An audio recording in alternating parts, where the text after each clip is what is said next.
I'd like to introduce our speakers today. First, we have Deb. And Deb, would you like to tell them about yourself? I have a little script if you'd like to read it. Oh, I kind of know. I kind of know what the script says. Uh, my name is Deb Heiss. I'm very honored to be here today with you in my role as consultant for students who have specific learning disabilities. And as a consultant, you know, as we all listen to Barb Van Haren this morning talking about RDA, results-driven accountability, see, the lunch went to my head and I'm going into acronym speak. So stay on top of us if we start to do that. But it's just so important that you're here. And I have been at the department now for 15 months, so not quite my 2-year anniversary yet. But I've learned a lot, and I learn a lot from venues such as this. I have been a teacher of students with specific learning disabilities, and I worked in teacher preparation programs also. So I see this as just an extension of my work advocating for learners with disabilities and their families. And I'm Kay Guberd. Thank you for joining us, and I am glad to be here to share some of our resources with you. I have been with the department for almost 1 year, so a newcomer again. I am a special education teacher and a reading specialist. I taught special education middle school out in Boulder, Colorado, and then I came back home to Wisconsin and worked as a reading specialist and reading teacher. So again, thank you for joining us. Hi, good afternoon. I'm Lora Adams. I am a literacy consultant at the Wisconsin Department of Public Instruction. I'm so excited to see so many people here who were just in my last session, because that means I must not have been scary to you, so you're coming back for more. I feel like that's a really good sign. Thank you.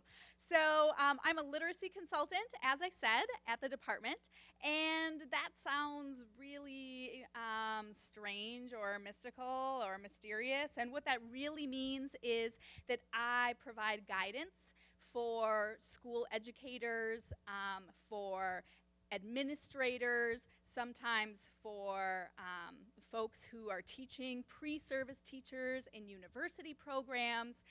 Because at DPI, we don't actually make any laws. A lot of people don't realize that. The laws around education are actually made by our elected officials in the state legislature. And so what we do at our State Department of Education is we get to enforce those laws, or sometimes we offer supplemental guidance. So, and the role that I have is around creating professional learning resources, some of those which you're going to be able to see today during this presentation that are for educators and specifically in the area of literacy. So I have also worked as a Title I consultant at our State Department of Education, and prior to that I taught in the Two Rivers Public School District for 13 years. So thank you so much for being here today. We will try to be energetic so you don't fall asleep after all of that pasta that you had for lunch today. So we're going to get started here today with our presentation focusing on students with specific learning disabilities and literacy. Thanks, Laura. And as I look at this slide, it's reminding me also, as we heard in the keynote this morning, it's really critical that we work across whatever boundaries may exist, artificial or real. So whether it's between different disciplines, whether it's between different teams at the Department of Public Instruction, whether it's between home and school, I wholeheartedly believe in collaboration. So I cannot really conceptualize talking about students with SLD and literacy without involving literacy consultants. And I'm just blessed to have people who will go along with me on this. So, you know, surround yourself with the best. So we're specifically going to focus on supporting the school program and understanding the school program and supporting it at home. Because as we talked about this, we thought it would be helpful for you to understand where schools are coming from when they make decisions about different instructional approaches. So we're going to start off with some background information. We have an activity for you to talk about why. We're going to talk about reading and literacy and the SLD role. And then we are going to get at hopefully some different instructional approaches as well as some resources that might be helpful to you. We have planned some time for questions at the end.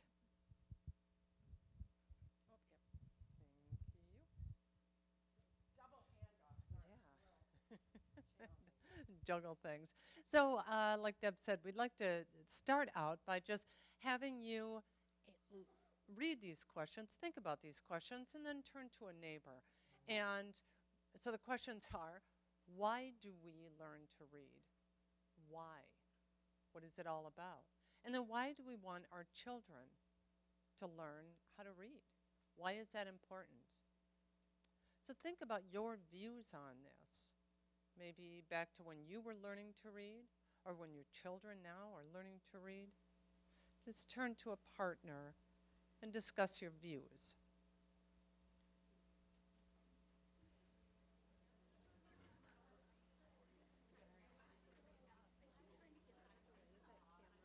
Oh, yeah. Not working. Also, they brought me that Oh. I consider a bar stool. Yeah. I'm just not good at but they're trained to, yeah, and I can get out of this one and move here. Well, I would probably fall off that one. Yeah, same here. It is a bar stool after all.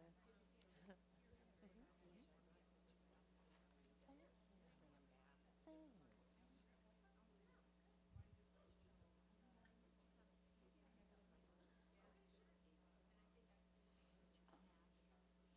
Oh, wow. A true knit. Wow. Yeah, yeah.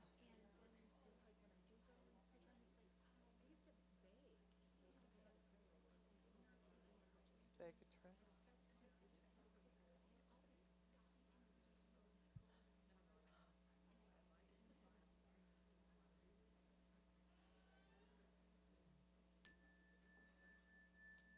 Thank you for sharing your views.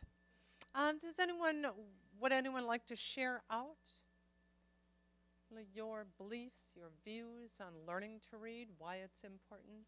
Who's willing to share some of what you just talked about? Oh, here, I'll run the microphone back to you. Go for it. You want me to just yell? Yep, sure. I'll Deborah's- use it. Deborah's You're here, so.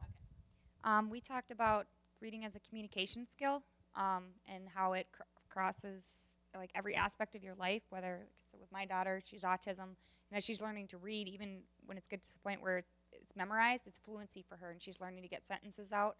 And also just being able to communicate throughout your life, whether it's reading a stop sign or a street sign, or being able to read a novel or a book and gain some outside experiences or viewpoints and understand those, especially like my daughter with her communication issues, understanding that other people have a viewpoint. It's important. Absolutely. Yeah. Who else is willing to share? Yes. Ooh, I'm going to go through this way. Right.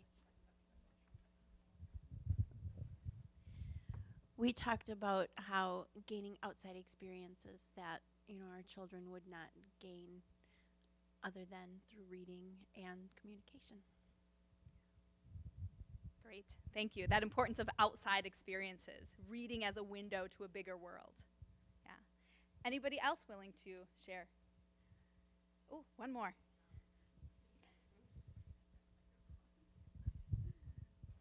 We were talking at our table about how if you can read, you will never be bored. You will always have something to do, and a lot of times it's free. We forgot to say that. Yeah, it's free. Right. How many things can we say that about right now? Not many. And again, just that enjoyment factor. We want it to be something that's a form of entertainment or enjoyment for our kids.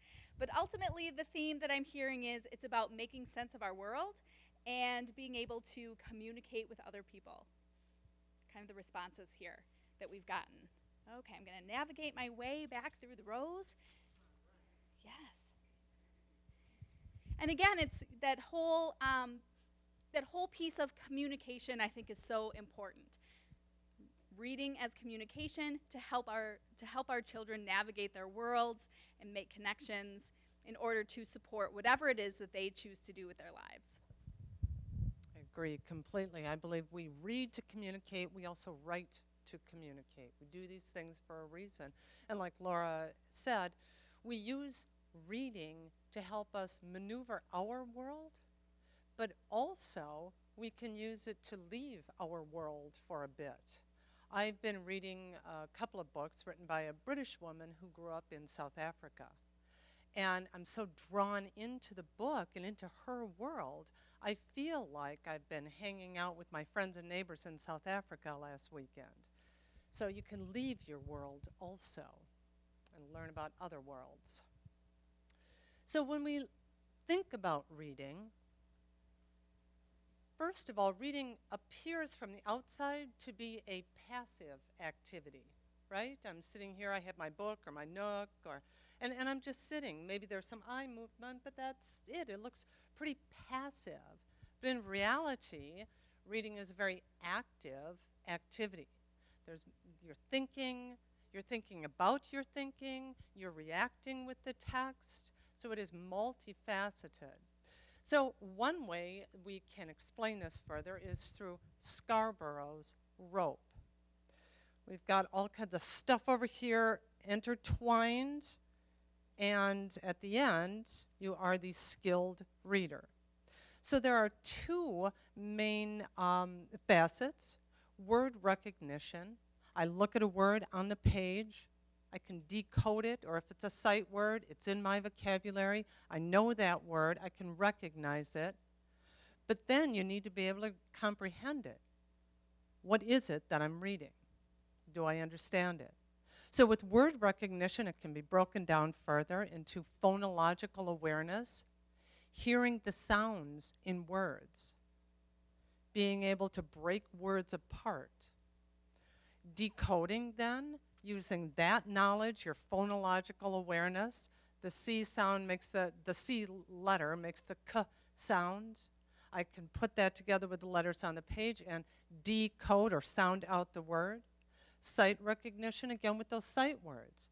We cannot sound out all of the words in the English language. 40% of our words we can decode.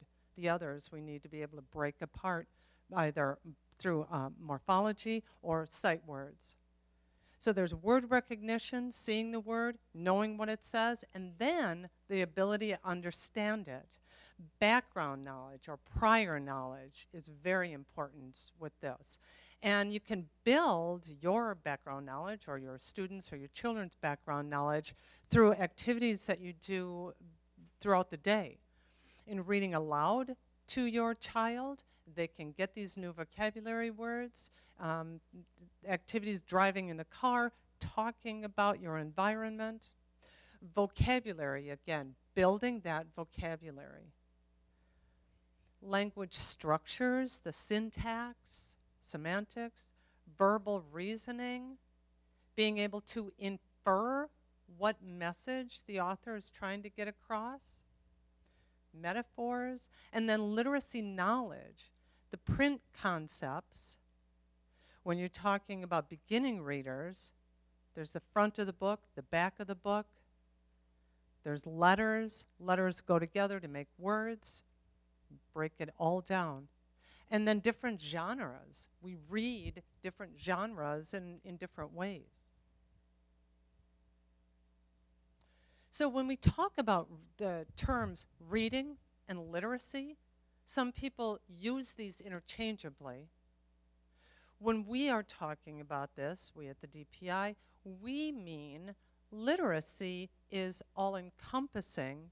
Reading is a part of literacy. There is writing, speaking, listening, also in this literacy circle. So reading is a part of literacy. And in Wisconsin, our definition of text goes beyond the book and the printed words on the page. That is text. But in addition, a text is any communication, there's that word again, any communication, spoken, written, or visual, involving language. It can be a picture, it can be like the television show, a DVD that you're watching, turning to your neighbor and talking about it, discussing, using your language skills and your knowledge. So it's all considered text. And I think that that broadened definition of that word text is really important, especially since we know that there's research out there that says that if we can both see words and hear words at the same time, our understanding of what's on the page increases enormously. And so when we think about all of the technology tools that we have access to now, the fact that on our Kindles or our iPads, we can have some kind of a voice reading along while we see the words at the same time, and that combined action can increase the comprehension for our students. It's that bigger idea of text is also really important when we think about the fact that we know there's also research that says that our children can understand more complex words that they hear than what they read on the page. And that's really important, especially when we're thinking about narrowing academic achievement gaps, hopefully eliminating academic achievement gaps. I think that that's a really important consideration, and that has some real profound implications for the instruction and assessment that we use with our kids. Okay, so we want to talk about reading programs, right? And everybody wants to know what's the answer, what's the intervention that I should use, what's the reading program that my son or daughter's school should be using. And I will tell you right now, you are not going to get that information here, and I am sorry. Because if I could figure out what the one intervention was that would work for everybody, or what the one reading program would be that could work for all kids, I would not be in the basement of the Chula Vista right now. So it just doesn't exist. And the reason that it doesn't really exist goes back to this graphic of Scarborough's rope.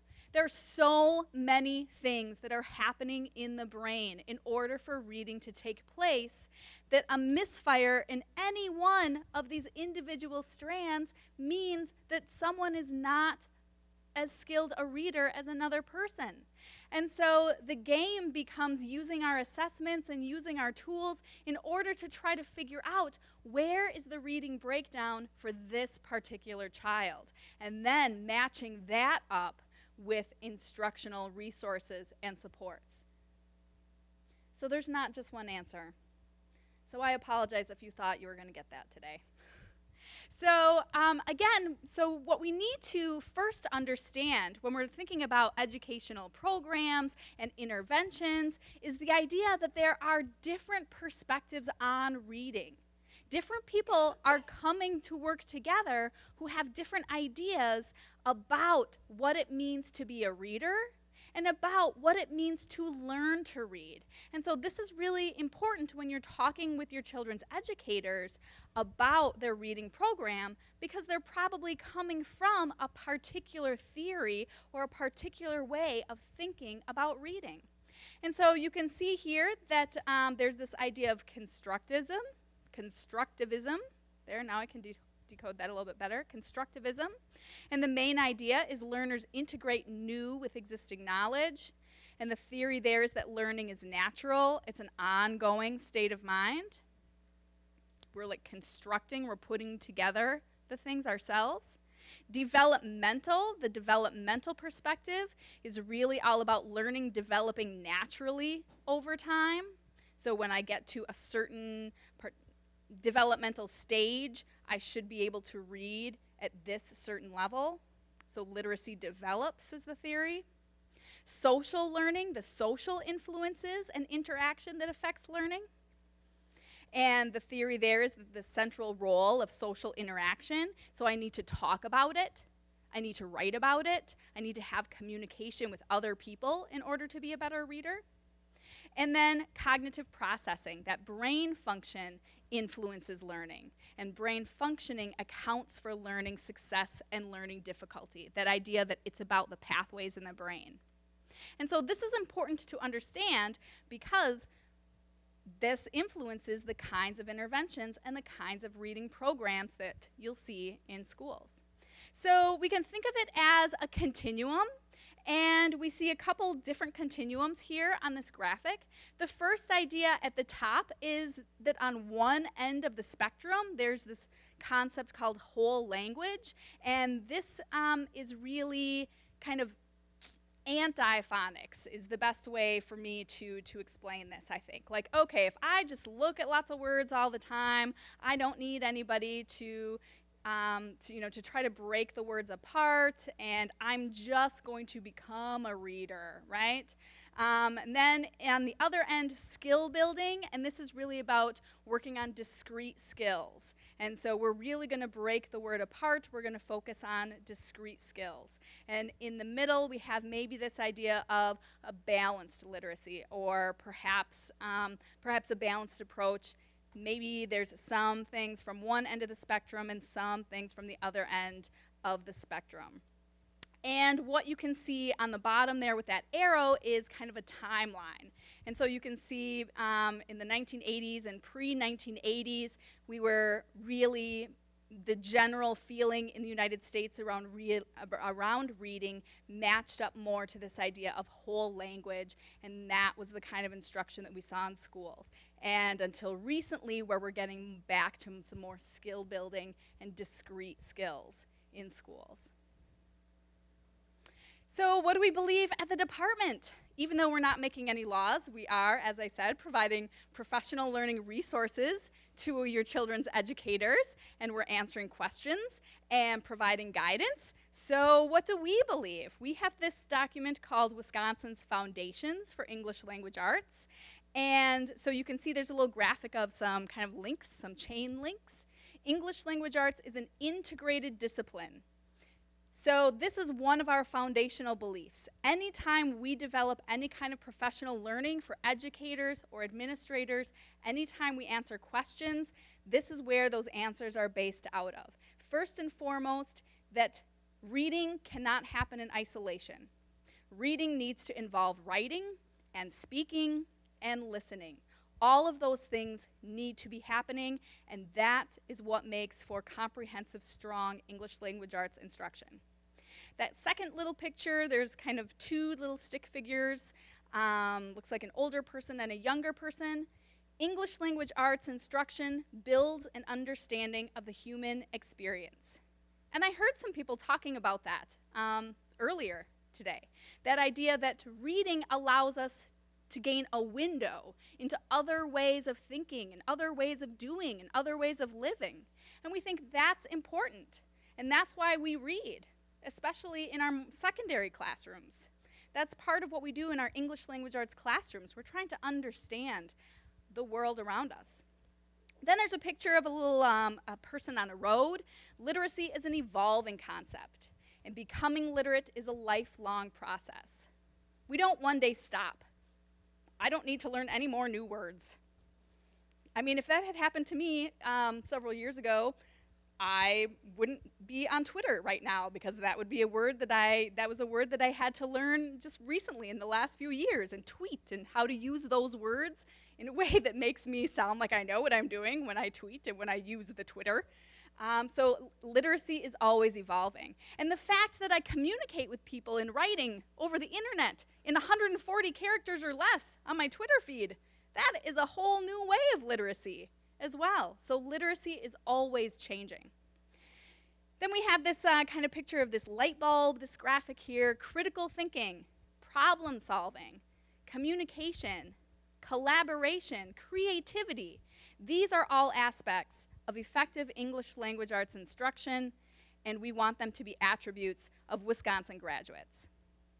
Finally, we have this idea of literacy, language, and meaning being socially constructed and enhanced by multiple perspectives. We do think that there's a greater opportunity for learning when there is some kind of social interaction involved with that reading process as well.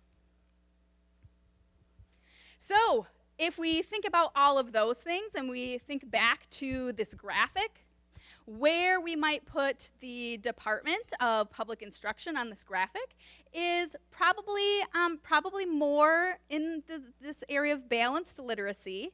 We do recognize the importance of discrete skills and skill building, but just based on some of our foundational beliefs, we are definitely more in this balanced literacy area, at least at the department. But the educators that your children are working with may be in a different area. And that's sometimes, I think, important to recognize. And that can be an important question, is what do you believe about reading? And that's a very fair question to ask of your children's educators. What do you believe about reading? How do you believe reading instruction takes place effectively? And now Deb gets to talk about specific learning disabilities and all of this really fun official stuff. Oh, thanks, Laura. This is not a session on the SLD rule, which probably you all know went into effect in December 2013. If you do have questions about that, please feel free to see me afterwards or give me a call someday. Love to chat with you about it. But what we're going to do is just step sideways a little bit here. You've got that literacy background, if you can hold on to that for a moment. And let's just look at how SLD eligibility criteria and how we talk about that fits into this discussion about literacy. This is the definition of specific learning disability, which is in Wisconsin's administrative rule. It's very similar to the federal definition of specific learning disabilities, and I'm trying to think, I mean, this definition has not changed very much at all, if at all, since I came into the field, which was during the Middle Ages. So, you know, it's kind of been there for a long time. And the part in italics is a really great part to focus on. Specific learning disability means a disorder in one or more of the basic psychological processes involved in understanding or using language, there it is again, spoken or written, that may manifest itself in an imperfect ability to listen, speak, write, spell, or perform mathematical calculations. So that resonates very much with the definitions of literacy we're talking about, right? Students who experience learning disabilities have difficulty with literacy. Now you'll notice that it goes on to also mention some other conditions, and I wanted to just point out one of these because it's a topic about which I receive questions and phone calls. And that is the term dyslexia, because this definition says that that specific learning disabilities includes conditions such as, and dyslexia is one of them. Dyslexia is a identification of learners, and it's usually one that's made outside of the school setting. It might be practitioners or physicians outside of schools who have a specific way of looking at language-based disabilities. If a student is identified outside of school as having dyslexia, that doesn't mean the child automatically is eligible to be identified as a student with specific learning disability in school, but it's certainly information that the IEP team is going to take a look at. And I think that the confusing part for people is that sharing of information from the community and the school. And obviously, the IEP team wants to bring in as much information as possible and look at that. So dyslexia just isn't a term that we use as much within Wisconsin schools. It tends to be something outside of the schools, and there's a set of criteria for dyslexia in different publications. Students with specific learning disabilities, you know, as we said, have a lot of difficulty with these language-based concerns, and the administrative rule and federal law actually mention 8 of these. I tend to think of them as the big 8. You'll notice that the top 6 of them in particular, oral expression, listening comprehension, written expression, basic reading skills, reading fluency, reading comprehension, those are all about literacy, aren't they? So 6 of the 8 are about literacy, and we can think of mathematics as being language influenced also. We're not going to focus on mathematics today. So interestingly, neither federal law nor Wisconsin administrative rule defines these areas. So you have in the handouts included with this session a couple of pages about specific learning disabilities. One of them is titled Specific Learning Disabilities in Plain Language, and that's a document that was developed by Facets and I believe WISPE. It was before my arrival on the scene, but it's a very good one that gives you an overview of the criterion. And then on the next page are some short definitions that we have developed about those specific 8 areas. So you can kind of think about that because that's important also. If you're participating in an evaluation for SLD eligibility, the rule specifies that there has to be an area or areas of concern, and it's going to be one of these 8 areas. So that's something that you don't need to define that for teachers and other school personnel, but you want to be aware of these 8 areas and be able to ask questions about them if necessary.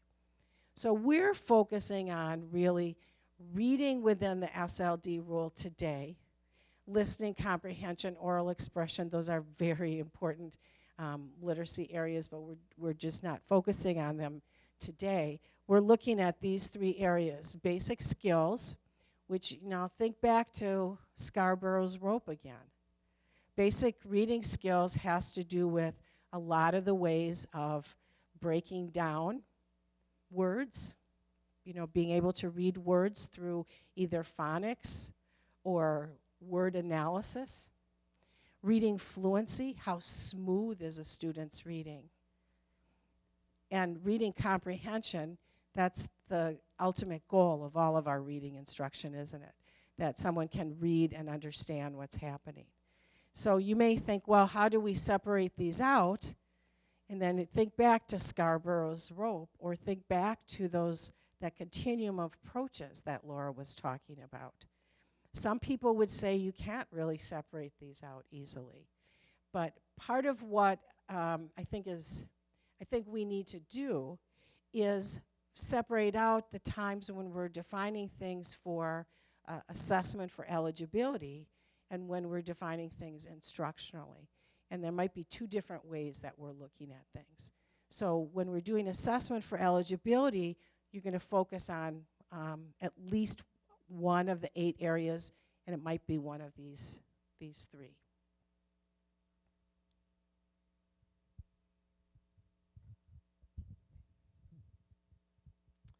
So again, when we're talking about what you can do, how you can help to support your child at school, we'd like to point out these 3 areas. Your school's instructional approach. And just like we started out talking about your belief about reading, why do I want to learn to read? Why do I want to make sure that my child knows how to read? Why is that important? How do we use literacy in reading? Your school also has their beliefs. Wisconsin, like Lora was pointing out, Wisconsin is a local control state. Your district has the right to choose the curriculum, the method that they use to teach reading. And you can be a part of that by just opening the door, having that conversation going. Ask your child's teachers, the principal, the superintendent, the board members, what curriculum or what method are you using to teach reading? What are you doing at school to help my child, and how can I assist at home? So keep those lines of communication open. We know that schools have access to more data about kids than they ever have. Because we know more about reading, we know more about how kids learn to read. So even if we don't have all the answers, we know more than we ever have before. sometimes all that data is kind of overwhelming. It's probably overwhelming as parents to hear about it. And it's sometimes overwhelming for educators making sense of all of that information and all of that data that they do have. And so if we go back to this idea, of where we see reading, a child who has been identified as having a specific learning disability has been identified as having challenges in a particular area. And I think this is where you can start asking questions as family members. What do you know about reading and my child? Where is the breakdown that you know of? Is it in those basic reading skills? Is it with fluency? Is it with comprehension? Where is the breakdown? What does your information tell you? And what are you doing about it? It is absolutely fair game to ask questions about the kinds of interventions and the kinds of reading programming that your school has selected for your son or daughter, and to ask follow-up questions. Why that reading program? Why that reading intervention?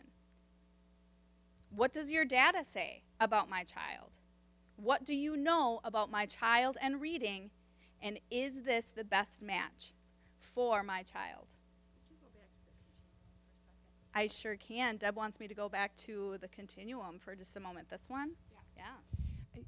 As I'm listening to Lora, I'm thinking that, when you look at this continuum, you'll notice that on the right, where things are more directly taught, the pasta got to my brain too, I'll admit it. Directly taught are some of the approaches that, and explicit instruction, you might see more frequently used for learners who have identified learning disabilities, and I guess I would say probably reading challenges in general. So that's part of the question. If the teacher says, I'm whole language all the way, I don't think you'd find somebody like that, but let's suppose you found a teacher who said that, then you might ask a question about, well, how are you, my child has difficulty with breaking down words. How might you directly teach that, and how can I support that at home? Absolutely. As I said, we are not going to give you all of the answers, unfortunately, although we would like to be able to. Then the other thing that I want to talk about here is standards. So Barb showed us this morning that we have some pretty significant achievement gaps in reading and mathematics among students with disabilities in comparison to students without disabilities. All of our students, including students with disabilities, should always be working at grade level standards. I don't think it's appropriate to have a goal for a 9th grade student to be that he or she's reading at a 2nd grade reading level necessarily. That's not what I would want for my child. I want my child to be working at grade level.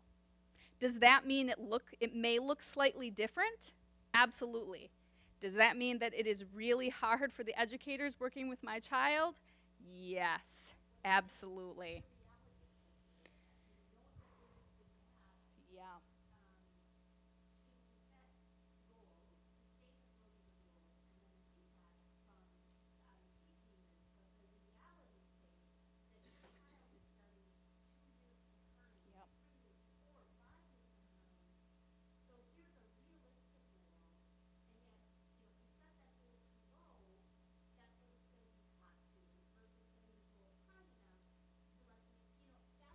And that's the push and pull. So the comment was really about, so if we know that my child is starting 2 years below, what is my IEP, my son or daughter's IEP team going to tell me about a realistic goal in reading for my child? And this is something that we know is a challenge, and this is what our results-driven accountability work at the department is all about.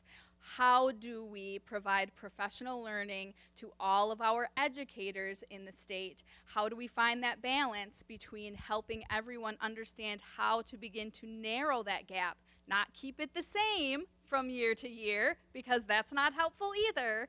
We want to work to narrow the gap. And that is the hard work of what we are doing now with that results-driven accountability work.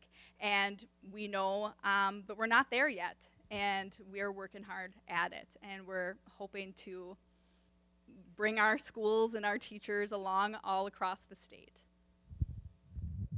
Yep, and Barb wants to put some 2 cents in.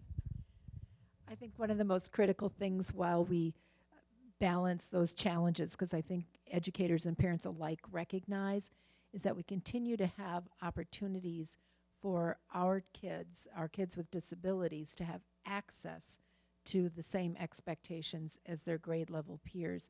And it may be in parallel while we're building skills, but that they continue to have access to the rich literature and informational text that's being provided at their grade level. Which can be done in lots of different ways. So that's what we're focusing our efforts on, and we are hoping to help all of our educators and all of our students across the state, and all of our families as well. Yes, Brenda, question. I just want to clarify. Yep.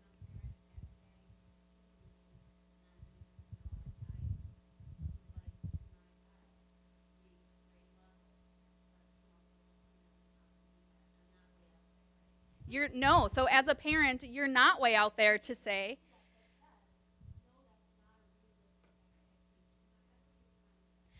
I think so. So the question is, if the feedback I get from the IEP team is that's not a realistic expectation, we don't want to set grade level goals for your child, I think I would just keep pushing back, and I would say, okay, so what are we going to do to narrow the gap instead of keeping the gap the same?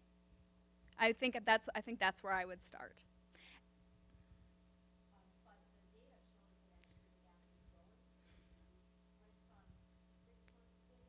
Yeah.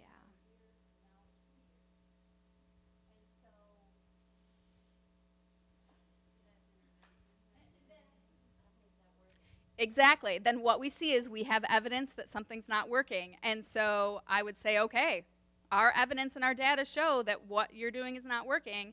What else can we do instead? And I just want to emphasize that simultaneously, and those of you who were in Daniel's Next Generation IEP session this morning heard some of this too. Simultaneously, in the IEP, you're going to do what Barb is saying and make sure that the student has access to the general education content, and maybe some of that is through universal design for learning, which I don't think we've had that session yet today. So, Is it next?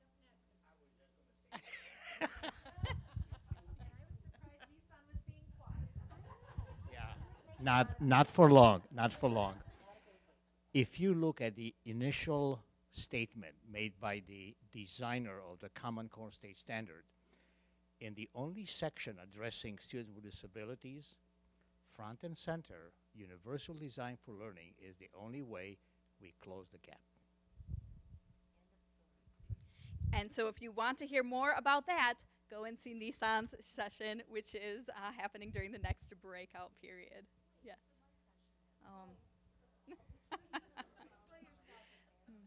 So again, it's that idea of access, opportunity, availability in all realms for our learners. Okay, so I think we have oh, thank you. Okay, so we have a couple websites we wanted to show you, and some of those on the earlier slide with the English language arts framework. When you see things underlined on the screen, those are links that you can click on. And Barb is showing now, this is a live binder that the literacy and mathematics content team, the wonderful people, we've had some name changes and I have trouble keeping up. But this is a live binder. This, through the link that's embedded on the slide, you can go here and you'll see that this is specifically titled Resources for Families to Support Literacy Development. So if you're a parent or if you're an educator looking to recommend some resources to parent, this would be a great beginning point.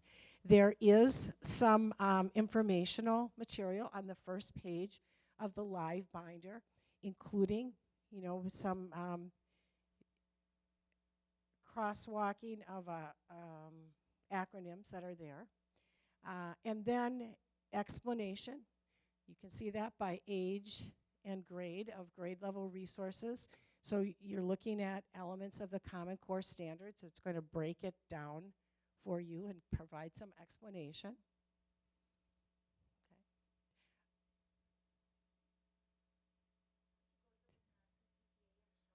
Yep. Yep. That's one of my favorite parts too. It's from the PTA. But when you click on this, grade. Okay. Okay. These are the ones is that what you were thinking of, Colleen? Yeah. It's by, yeah, these are the ones I was thinking of too. So it's national PTA. Sorry, Wisconsin PTA. But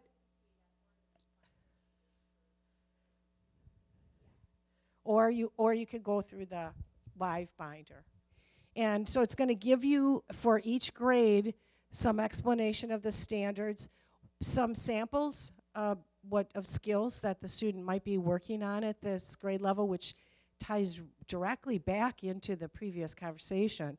So you can look at that, something like writing summaries or opinions about topics supported by well-organized facts, details, and examples. If your child is in 4th grade and maybe doesn't have the fine motor control to write that, or could they do it orally? Could they use some assistive technology? But that can help you start to brainstorm how to close that gap, how to talk to your child's teacher about some of these elements here of the grade level. And then the next section is things that you could do at home for those grade level standards. And I find it really helps me to have a list of, these are some suggestions of things that you can do. And once you do that, once I look at that, I can go wild from there. So Colleen has used this site, I think. I was just going to say to the parent there that these guides are a good thing to take into your child's IEP if they're below grade level, and then you can come up with maybe some steps to get to where they need to be that are very specific to this. So you're not just saying, well, we're going to close the gap of 2 years. How can we do that? You could go back to 2nd grade where they're at, for example, and see what you need to do to get them up to 4th, because they all blend. So I think this is something that should be put in every family's hands, these guides, because like you just alluded to, they transfer what's happening in school to home, and that's what we need more of. Thank you. Thanks, Colleen. Are you on Reading Rockets now? Okay, this is Reading Rockets. I'll do the machine, you do the talk. Okay, so another site that has a lot of concrete resources, very helpful for families, is this Reading Rockets site, and they have a section that's specifically for parents and things that I can do at home. You can see right here there's a little video that's maybe not quite working because maybe the internet's not quite strong enough about how to fight for your child is the highlighted section there. And so then we also, like right there at the top. And then if you scroll a little further, whoop, it's still there. Just click on the, whoop, the little rainbow circle. There you go. Yep, that's okay. So you can see reading tips for parents, including sharing wordless picture books is a great one. That's okay. You can see it comes in multiple languages, how to read an ebook with your child, so some very concrete things.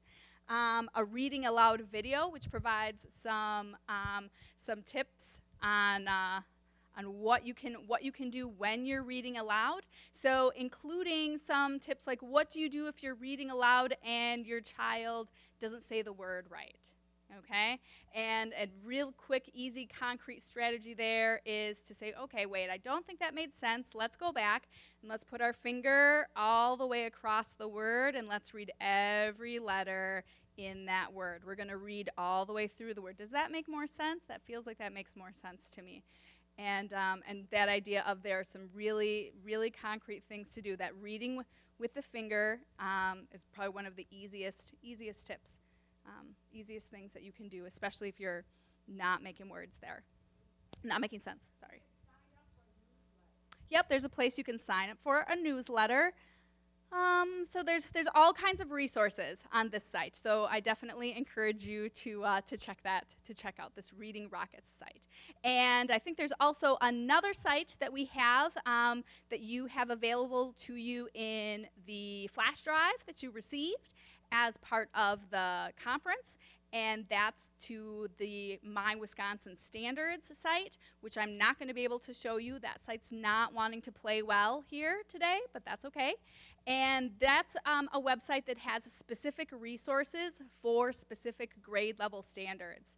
And so what we do is we take one standard, like vocabulary in first grade, and for a week we present different resources, different things you can do at home or at school in order to increase vocabulary with a child of that age and grade level. Ooh.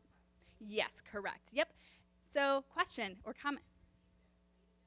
Yep, that's My Wisconsin Standards, but you should have a link to it in the, yep, you have a separate handout that just has links. Yes, thank you. That's in your folder, and that should also be on your flash drive. So we have a variety of some supplemental links there for you.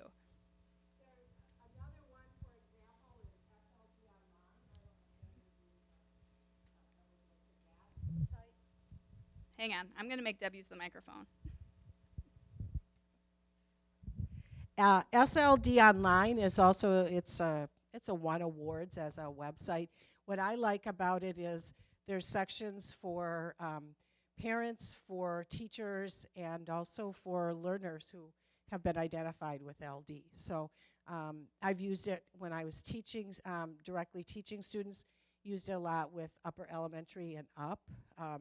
Students can, read what other people their age who are experiencing learning disability might have to say, and then you can look at the teacher and the parent information, but you can, it's a lot of searchable information, so you can look at specific learning disabilities and literacy. Okay, we have just a few minutes left. We know that you are all working so hard for your children, whether those are your biological children or your student children that are in front of you every day as an educator. We know that you are working so hard with them. And we just want to say that we recognize those efforts and we thank you for those efforts. We know how much you care, as evidence of just by you being here today. And we are always here to answer your questions. And you can, we have some business cards we can pass out with our contact information. Feel free to reach out to us at any time, as well as Facets and Wispy, who are always there to help you as you navigate this challenging road that you're on with your children. Are there any other questions that would be for the greater good of the audience as a whole? And I'm not seeing any hands. Yes.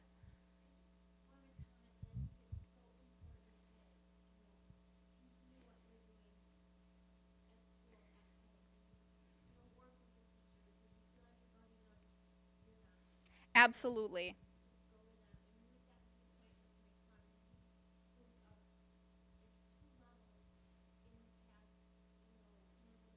Wow.